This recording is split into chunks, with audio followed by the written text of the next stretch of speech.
श्री स्वामी समर्थ शिवशक्ती या चॅनलवर सर्व स्वामी भक्तांचे मनापासून स्वागत आहे. चला तर मग पाहूया आजचा व्हिडिओ. आजच्या व्हिडिओमध्ये आपण पाहणार आहोत माणसाचं कर्म फिरून परत कसं येतं. एका छोट्याशा बोधगतेच्या माध्यमातून आज आपण पाहणार आहोत की तुमचंच कर्म तुम्हाला भेटायला कसं येतं. एक भिकारी होता. तो दारोदारी जाऊन भीक मागायचा. कोणी काही दिलं तर तो घ्यायचा, अन्यथा फक्त आशीर्वादच देऊन निघून जायचा. एका सावकाराच्या दारात जाऊन रोज भिकारी भिक्षा मागायचा.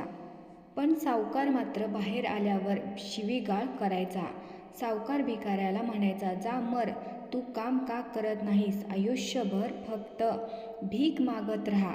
कधी कधी तो रागाच्या भरात त्याला ढकलूनही द्यायचा. पण भिकारी फक्त म्हणायचा, देव तुमच्या पापांना क्षमा करो.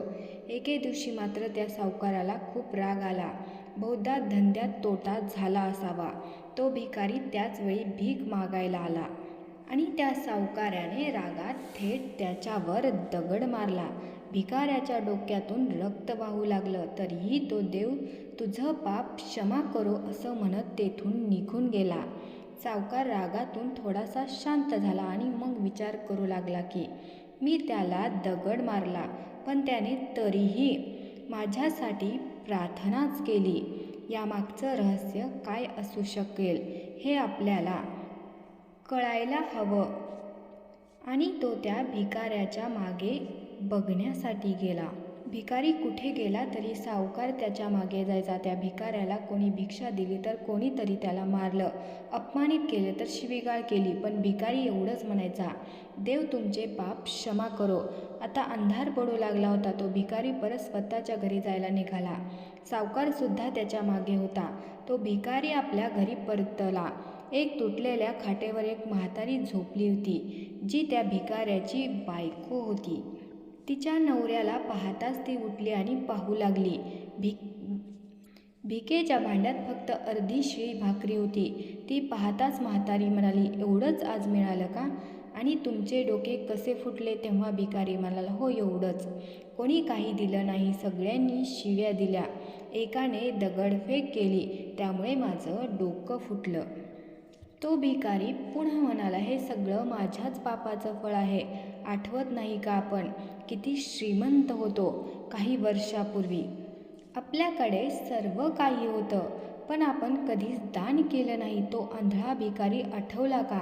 म्हातारी बाईच्या डोळ्यात अश्रू आले आणि ती म्हणाली, हो, आपण त्या आंधळ्या भिकाऱ्याची कशी चेष्टा करायचो, भाकरीच्या जागी कोरे कागद कसे टाकायचो, त्याचा अपमान कसा करायचो, त्याला मारायचो आणि कधी ढकलायचोही. म्हातारी म्हणाली. तेव्हा म्हातारा म्हणाला, हो मला आठवतं सगळं किती छान होतं आपलं. त्या आंधळ्याच्या म्हाताऱ्याने जेव्हा रस्ता दाखवायला सांगितला तेव्हा कधीच मी त्याला रस्ता दाखवला नाही, आणि जेव्हा कधी तो भाकर मागायचा तेव्हा फक्त त्याला शिव्या दिल्या. एकदा त्याला वाटी फेकून मारली. तेव्हा तो आंधळा भिकारी नेहमी म्हणायचा, देव तुझ्या पापांना क्षमा करो. असं म्हणण्याऐवजी तो म्हणायचा, देव तुझ्या पापांचा हिशोब घेईल. मी नाही, आज त्या भिकाऱ्याचा शाप आपण भोगत आहोत. आज त्याच्या शापामुळे आपली ही अवस्था आहे. म्हणून मी कोणाला शाप देत नाही. आपल्या या परिस्थितीसाठी आपण जबाबदार आहोत. माझ्यावर कोणताही त्रास झाला तरीही माझ्या ओठावर नेहमी आशीर्वाद असतो, कारण असे दिवस मला दुसऱ्या कोणाला दाखवायचे नाहीत.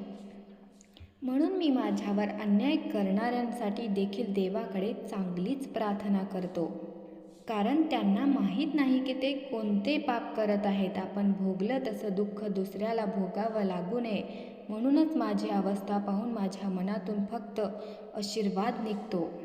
सावकार गपचूप सर्व काही ऐकत होता. आता त्याला सर्व काही समजलं होतं. म्हातारी बाई आणि म्हाताऱ्याने ती अर्धी भाकरी एकत्र खाल्ली आणि परमेश्वराचा महिमा म्हणत झोपी गेले. दुसऱ्या दिवशी तो भिकारी पुन्हा सावकाराच्या घरी भीक मागायला गेला. सावकाराने 2 भाकरी आणि भाजी अगोदरच काढून ठेवली होती. त्याने ती भाजी भाकरी भिकाऱ्याला दिली आणि हसतमुख आवाजात म्हणाला, माफ करा बाबा, माझ्याकडून चूक झाली. आजपासून तुम्ही दररोज माझ्याकडे येऊन 2 भाकरी आणि भाजी घेऊन जात जा. तुम्हाला आणखीन काही गरज पडली तर तुम्ही मला नक्की सांगा. उपाशी मात्र कधी झोपू नका. तेव्हा भिकारी म्हणाला, देव तुमचं भलं करो, आणि तेथून निघून गेला. माणसं फक्त आशीर्वाद देतात आणि शापही देतात, पण देव सगळ्या माणसांच्या कर्मानुसार करतो. म्हणून फक्त चांगले कर्म करा, कारण कर्मांचा हिशोब हा कधीच कोणाला चुकत नाही. तो नेहमी तुमचा पाठलाग करत असतो.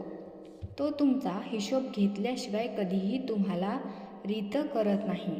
कोणालाही कमी लेखू नका, कोणाचीही टिंगल उडवू नका, कोणाचीही टिंगल टवाळक्या करू नका, कोणाच्या गरिबीवरती हसू नका, कोणाला टोचून बोलू नका, कधी कोणाचा पाणउतारा करू नका, कारण नियतीचा पलटवार कधी होईल सांगता येत नाही.